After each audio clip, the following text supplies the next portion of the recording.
Hello chess friends, and welcome to Jozarov's chess channel, and welcome to our chess tactics and chess puzzle series. So in this series we're following all of the possible tactical motifs that can happen to in a chess game, and today we're doing our checkmate patterns. Today we're continuing with our mini series, the common checkmate patterns that can happen to you in a chess game, and today's subject will be the so-called triangle mate.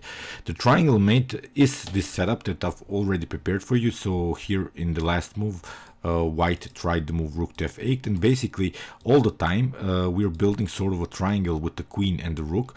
We're really dancing a little bit around our opponent's king and deliver checkmate very easily. So the most important thing about this checkmate pattern is that this triangle mate is a forced checkmate sequence. So this is a good thing when you know this. Maybe your opponent has a threat, he is trying to checkmate you in the next move, but you have the opportunity to do this checkmate pattern, to do this triangle mate.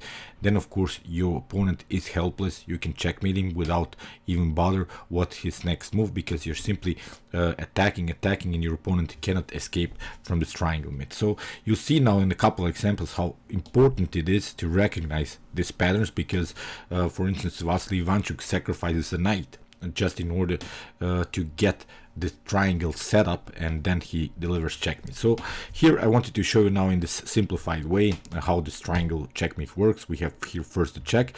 After king to c7, you see we're building always sort of a diagonal setup. After king to b7, we have again the possibility to play queen to c6, and again we're building sort of a triangle, and we're delivering checkmate here on a8. So this is now of course a simplified setup. Let's see now some complex setups. Here it's Robert Durkin playing with the white pieces. All of the examples that I'm using here in this video will be in the description below. I suggest you should also try to watch the whole games, maybe put the PGNs in some chess engines, analyze the games, see how this position became like this. And here we have really a tense endgame, because although white is one move far away from promotion, still this bishop has a good activity. It can cover here this bx square, but here Durkin's opponent tried to move bishop to c5. He tried to promote the queen himself. So here here we have three pawns. They are also dynamic. They can maybe go and become a queen. In the game white tried queen to d2. We have e3, king to c2, and now simply pushing forward. But now white simply promoted earlier than black, and now we have the possibility to create this triangle mate. So this triangle mate is really important, because you don't want to lose these types of games. Of course in the next move maybe black can also promote to queen, but you don't want to lose with your queen and the rook on the board. You have to of course create checkmates here. That's the best way. The best way here to proceed is to create this triangle setup. So let's see how white did it. After queen to e1, the promotion, we have now queen to b3. The best way is to go diagonally against your opponent's king. So you see again this queen and the rook are building this very important triangle. You see they're really dancing around the black's king. Although this was a simplified way, but it's really similar. It's again the same setup, although the range is much further here of the queen and the rook, but it still works. So here after king to e4, you see king to queen to d3, and here king to f4. Again the triangle setup. Here king to g3 was played, and now queen to f3. We have only one square, it's the square h4, and again this same setup here. The Robert Durkin played the move rook to h5, and now we get dance simply around our opponent's king. You see very important pattern to recognize, and queen to f7, it was game over. So you see you don't want to lose these types of games, because, or you don't want to draw these games, because there are always the threats of a perpetual check, at least for your opponent. So that's why it's really important to recognize this pattern in your own games. It's an easy pattern, but sometimes we don't recognize it. That's the problem. Here it's a game, it's a gameplay by Peter Q. Wells, and this is really a great tactical game. I think it was a great tactical shot that white played here. You can pause the video and maybe try to find the best next move. It's a great tactical shot that opens the position, that creates really some damage in black's camp. And here white played, I hope you could have found this move because it's a really great tactical shot, knight to e5, opening the position. After f takes e5, we have queen to f3, king to g8, and now queen to f6, the immediate checkmate threat. In the game, black tried rook to e7. If you try, for instance, queen to e7, nothing special I think has happened, because here rook to g6, queen to g6 can be played. After king to h8, we have rook to the e5 is the possibility. You cannot challenge the queen, that's the problem, because you get queen to f6, and after something like king to g8 we have rook to g5, and it would be game over. So you see, it's not so easy here to proceed. That's why after the move queen to f6, rook to e7 was played, but now queen to g6 anyway. We have king to h8, and now queen to f6 again. And here after bishop to f8, of course black has to react or you lose the rook, so that's why black took out the bishop. After queen takes f8, we have now again the possibility to create this very important triangle mate. So if you take the pawn here on d4 with the queen, of course you lose the rook and eventually the game. So that's why here black tried bishop to e7, getting another defender, but now rook to c3. Again, white recognized the possibility of a triangle mate. E takes d4 was played, but now rook to h3, we have king to g6, and now very important move, rook to h6. After king to g5, again we are dancing with this queen and the rook. Here queen to f6, king to g4, now rook to h4, and it's game over. As I mentioned, I'm repeating myself, but it's really important to recognize this, because if you don't recognize this, you wouldn't probably sacrifice the knight, you wouldn't probably sacrifice the rook, you wouldn't probably go into this tactical line if you cannot see the common pattern that can happen to you. So I think it's really important. So here it's an even more complex line. It's a gameplay by Francisco Vallejo Pons. Here we have a possibility, of course, to create sort of a king hunt, because the king is really endangered here, although black is a piece up, but there are always these tactical threats when you have a king on an unnatural square like this. After king to g5, here Vallejo Pons tried a very important move, f6. So this is very important because we are attacking this square f5. We want to place maybe the rook there, and then if the knight recaptures, here queen to f5, again with some triangle setups with the queen and then eventually with the rook. In the game, black tried queen to c8, of course, trying to defend here, bringing another defender into the game. And here Vallejo Pons played a very cool move, I think.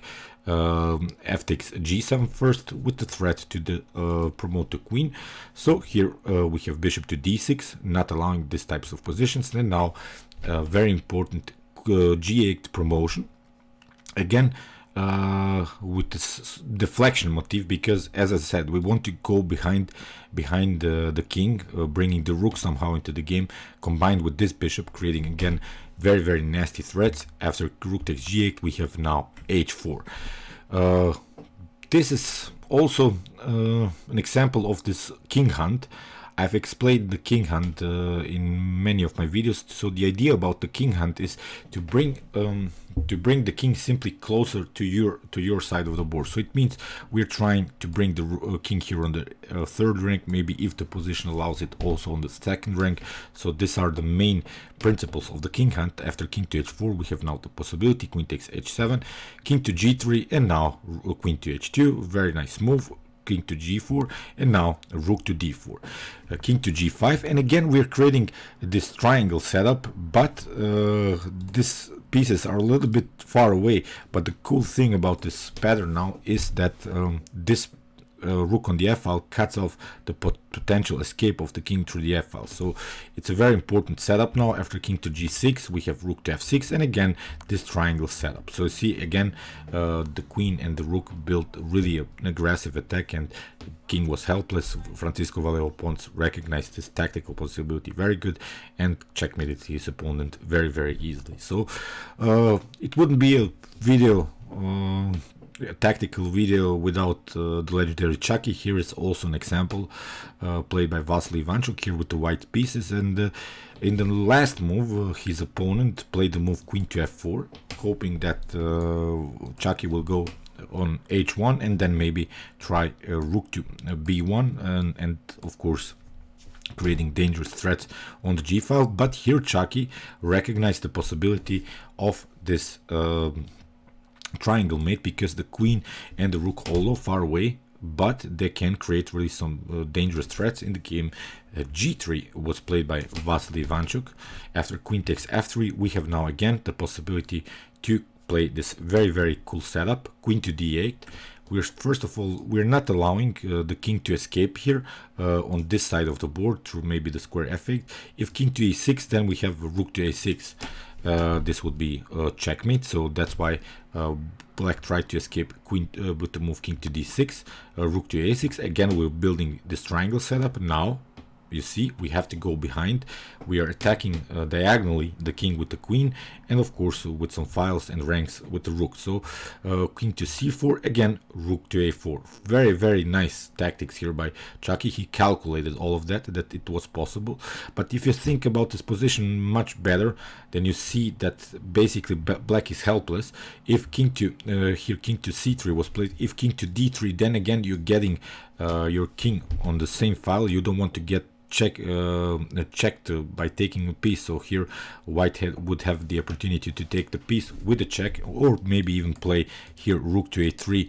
Then you cannot cover anymore with the rook on b3, then you lose the queen eventually. So many tactical possibilities here for white. So that's why king to c3, we have again a rook to a3. After king to rook to b3, again we have this setup. We're going behind the king diagonally, queen to e5, king to c2, and again rook to a2. Very cool attack by Vasily Ivanchuk. King to c1, and now rook to queen to a1, again attacking the king, and now rook to b1. And after queen to d4, in this position Ivanchuk's opponent resigned, because you cannot protect everything. Two checkmates are possible. If you, for instance, cover here the square d2, then we have queen to c3, again a checkmate. So if you don't do anything, then we have again the possibility to play queen to d2, and it's game over. So I hope you realize these ideas. This is this setup that you should recognize in your own games. You see that this pattern is really a forced line. So if you recognize the possibility of a triangle mate, don't be scared, go for that. Your opponent cannot do anything about it. So it's really important to recognize and win the game very easily and effectively. Okay, I hope you enjoyed this video. Meanwhile, you can watch my other chess tactics and chess puzzles videos with some more checkmate patterns and other tactical motifs that can happen in a chess game. And you can also watch my basics in chess series videos, in which I show you all of the possible tactical motifs, opening principles, middle game strategies, end game strategies, and similar ideas. And you can also subscribe to my channel if you like this content. Thanks you for watching, guys, and chess is the best, of course.